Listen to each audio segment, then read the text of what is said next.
Hi all. So I've been pondering for quite a while what I might say about Elon Musk's motivations for involving himself in politics over the last few years. That hasn't already been said by hundreds or thousands of other pundits. I've been thinking quite hard about his motivations, and I've been waiting to put together a piece about it, maybe first researching him in more depth, and then dissecting a bit how he's changed over the course of the last few years and what may have changed him. I was aiming to do this early next year after watching for a bit longer how things develop between him and Trump and how things start off after Trump actually takes power again. And then yesterday, Elon Musk more or less forced my hand with an op-ed in one of Germany's most read editions of one of Germany's most read newspapers, asking Germans to vote for the AfD party in the upcoming snap election in February. In this piece, he reiterated what he'd already said on X, that this party represented the last chance to save Germany's democracy. So I admit it,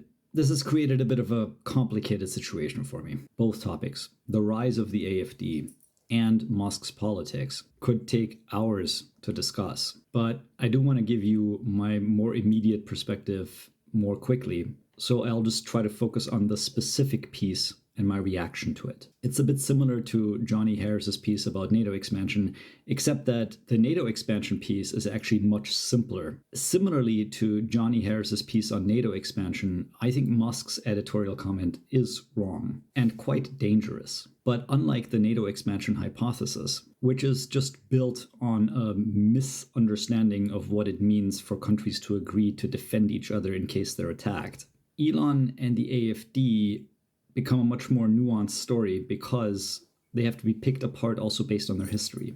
It would be easy and maybe actually tempting at this point to just dismiss Musk as some kind of corporate fascist. But that wouldn't really do justice to his own background and resume. I still think that in his own mind, he may be pursuing his own long-term life's goal of saving humanity and setting it up to ultimately travel beyond our own star system so that we have a backup for when our sun implodes. The problem is, though, that he doesn't understand Germany. So he's reflecting a lens of Germany in this piece, and his presentation is somewhere between propaganda and a sales pitch. So let's have a look at what he starts with.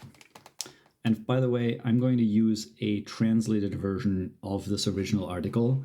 I'm going to link the article in Die Welt with the YouTube video, because I'm obviously not taking credit for what's written here. I think it's okay to go through this article with a reaction. If not, then you may only have one chance to watch my video. So this is the translation. So we'll start with the beginning. I'm going to read from up here. Germany is at a critical juncture. Its future teeters on the brink of economic and cultural collapse. As someone who's made significant investments in Germany's industrial and technological landscape, I believe I have the right to speak openly about its political orientation. The alternative for Germany, AfD, is the last spark of hope for this country. Here are the reasons. Sorry. It's just, let's pause and look at the content of what has been written here now. Because he's doing exactly what propaganda does. He's choosing a frame in which the rest of what he's about to say here is to be interpreted. Propaganda is about framing, and then presenting only what you choose to put inside of the frame. He knows that by doing this, he can prime some or many of his readers to agree with the rest of what he has to say, because he's gotten them to implicitly agree with the first thing he has said to frame the rest of the article. Because he knows that after years of COVID, high energy prices and inflation, and continuing high migration, many Germans are pessimistic enough to at least partially agree with the statement that he's set out with. So he gets an early yes that helps him with the rest of his sales pitch. But if you look at the actual context of what Germany currently is, the situation for Germany is actually far more optimistic than it is for the United States in a similar case. We have better social services. We have better education. We're clearly benefiting from the European Union, which the AfD will attack. And we're worldwide the strongest exporter relative to our GDP, because we're still at the forefront of mechanical and electrical engineering. We do have rivalries with China right now, and we're definitely struggling a bit with electric cars. But supporting Ukraine and collaborating with the US on better supplies for electronics can actually help solve that problem. So his frame is definitely skewed to leverage pessimism and negativity bias to set the ground for people agreeing with the rest of his opinion here. So let's see how he continues. First, he sets another frame: economic revival. The German economy, once the engine of Europe, is now mired in bureaucracy and oppressive regulations. So now this is a small frame and a narrow statement that on the surface, many people might agree with if they're frustrated. We've all been slowed down at some point or another by regulation, been told that there's something we should do or something that we're not allowed to do. But this frame doesn't mean that we have to agree with the next statement, which is, the AfD has understood that economic freedom is not only desirable, but necessary. Their approach to reducing government over-regulation, cutting taxes, and deregulating the market reflects the principles that have made Tesla and SpaceX successful. If Germany wants to regain its industrial strength, it needs a party that not only talks about growth, but also takes policy action to create an environment in which companies can thrive without strong government intervention. So, aside from the fact that this is actually self-contradicting, because taking strong policy action to regulate an economy, to allow a free market, is not really how it works. And by the way, it's not actually what Elon Musk has benefited from at any point in time in his recent career. At any point in time in his career. And let's also be very clear. The AfD has absolutely no track record whatsoever of accomplishing anything like this. And so far, the AfD has been most successful in East Germany with its far right wing, where a lot of people voting for it are still missing communism, because they're the ones that never left for the West after the wall came down. The AfD has also never governed in coalition with another German party, and has never accomplished a single major piece of legislation. There's a certain competence required to compromise in a multi-party system like the one we have in Germany here. And the AfD has shown absolutely no ability to engage in any kind of compromises, because its only goal for the last 11 years has been to consistently position itself as an outsider so that it can criticize and be against whatever might be bothering people right now, so that it doesn't have to take responsibility for anything. That means that it's also the only party that is basically asking voters to give it an absolute majority in government before it would even attempt to try to do anything. And at that point, it would drive Germany from a multi-party democracy into a two-party system, which is as dysfunctional as the American one. Because rather than being separate parties with different platforms and having to compromise in coalition with one another, the other parties might be forced to consolidate into another complex monolith to oppose the AfD. Absolute majorities for a given party are not good for a multi-party system like this. And I firmly believe that a multi-party democratic system is far healthier and far more stable than a two-party system. But let's move on. Immigration and national identity.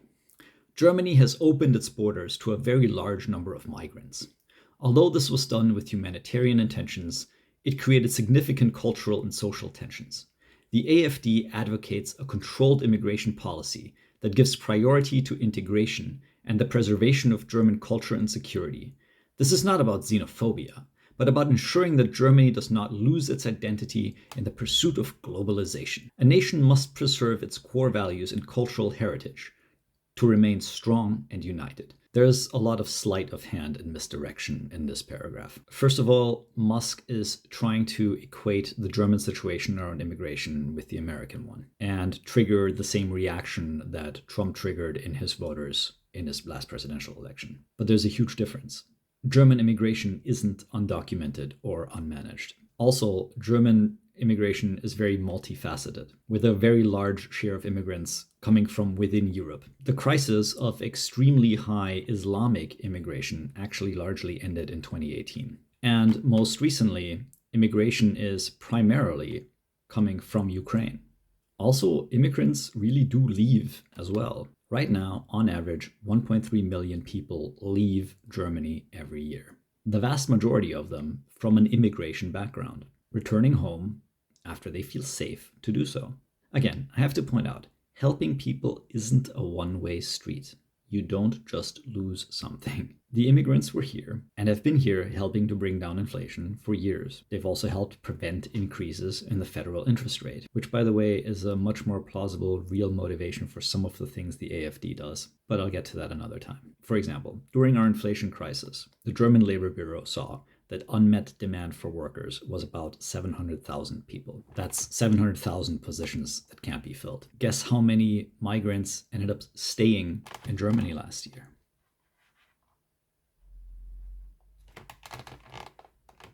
Actually, some of these people know what they're doing. Let's go forward. Energy and independence. The energy policy pursued by the current coalition is not only economically costly, but also geopolitically naive.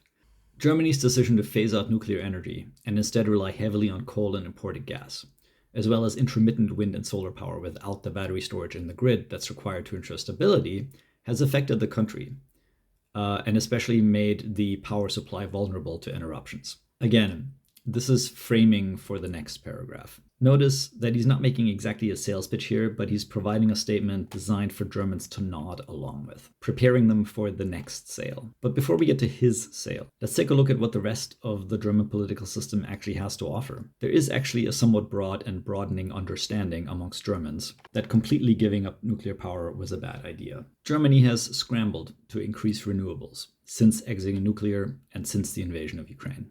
But it did have to rely very heavily on coal and gas in order to bridge the gap, and that has made it one of the largest emitters of greenhouse gases. There was a populist environmental movement after the disaster at Fukushima that pushed public opinion very hard against nuclear power. And German politics, you could say, failed to keep a steady hand and keep German energy security in focus, and instead responded to the more short-sighted populism by starting to phase out nuclear power very aggressively. And now populism has somewhat predictably shifted, as it tends to do, because of the invasion of Ukraine and the energy crisis and prices for the last few years. And now 60% of Germans favor reviving nuclear power. And I actually completely agree with them. And so does the CDU and CSU, which means there are much safer alternatives to vote for if you are concerned about free markets and if you're concerned about energy security for Germany. But what Musk wants you to see in his picture frame is this. The AfD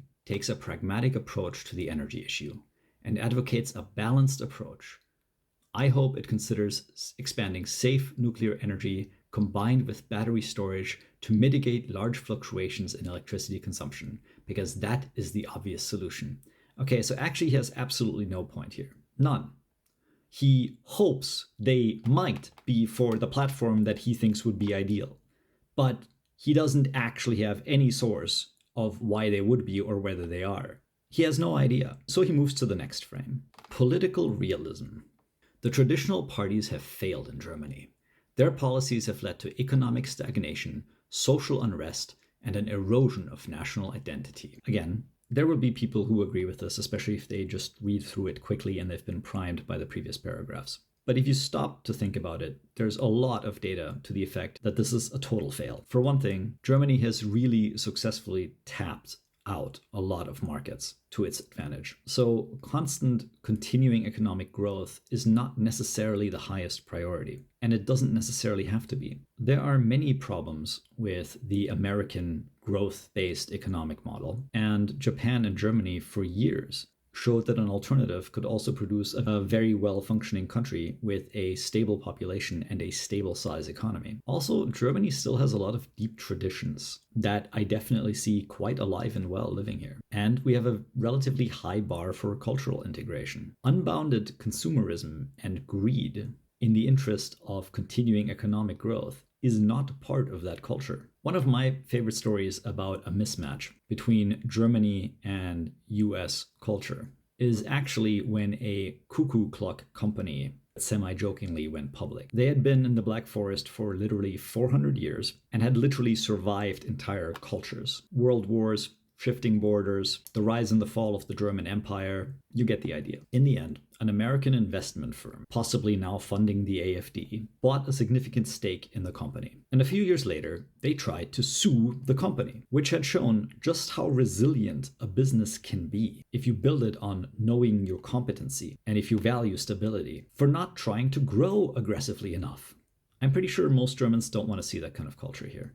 I'll accept moderate Islam, although not Islamic extremism, over this American culture. So what does Musk try to fill his frame with in terms of cultural and economic anxiety? The AfD, although described as far right, represents a political realism that resonates with many Germans who feel their concerns are being ignored by the establishment.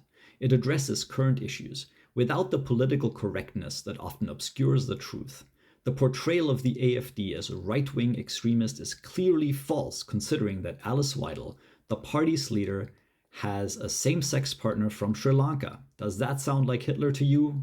I beg you. Well, that's a bit more complicated.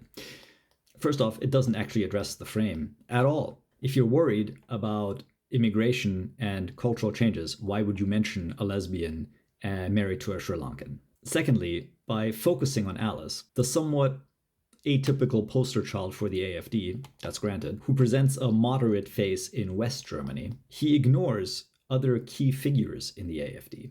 Most notably Björn Höcke, who is extremely influential, actually the highest ranking member in the party, in East Germany, who consistently spouts fascist propaganda in his campaign speeches. After the AfD, thanks in no small part to Alice, won enough votes to move into the Bundestag in 2017, Höcke, wearing a brown suit jacket, which is not an accidental symbolism in Germany, gave a sweeping speech laden with dog whistles from pseudo-fascist parties going all the way back to 1950. So what the AfD did here is sort of a shell game. In order to broaden their appeal so that they could attempt to court more moderate voters while still catering to their Nazi-oriented base, they split themselves into two semi-parties a few years ago. They now have the Der Flügel faction, which literally translates to the wing, meaning the rightmost wing, and then they have the rest of the party. But this wing is the party holding the most power,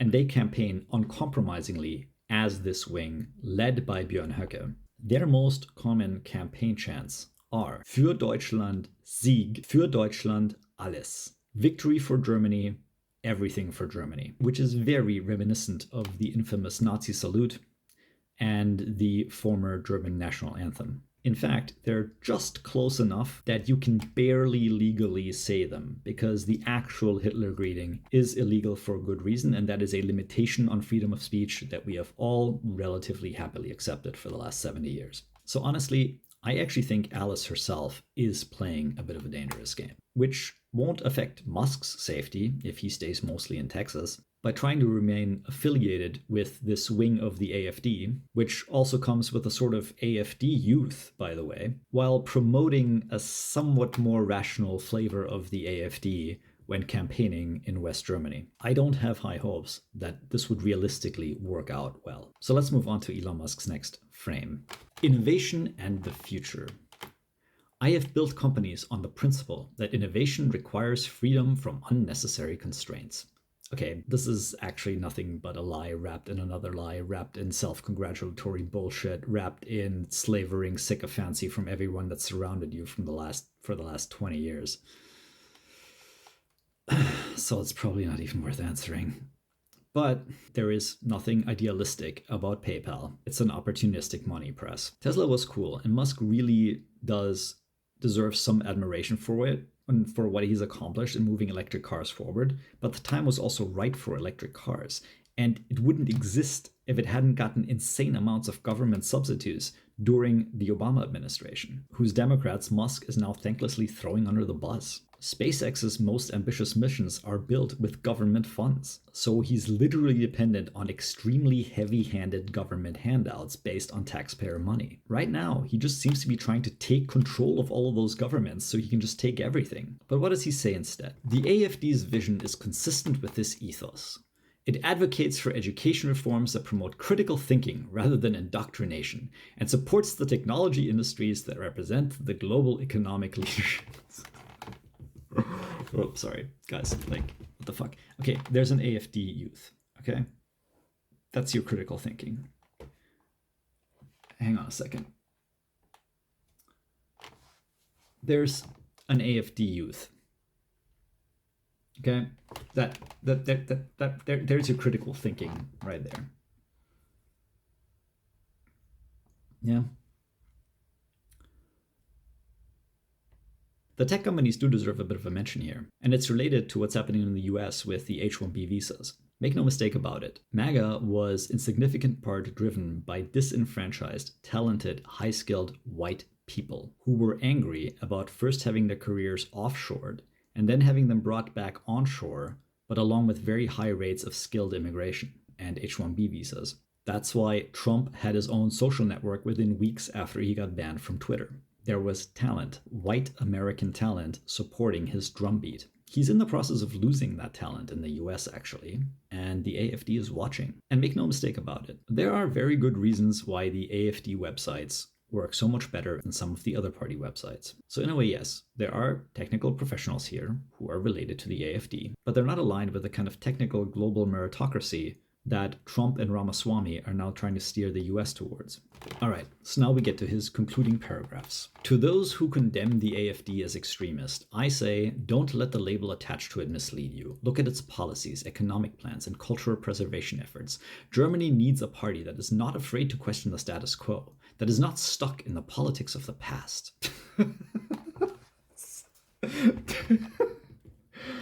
Okay. So for all the economic plans and cultural preservation efforts, there really is solid support within mainstream German parties.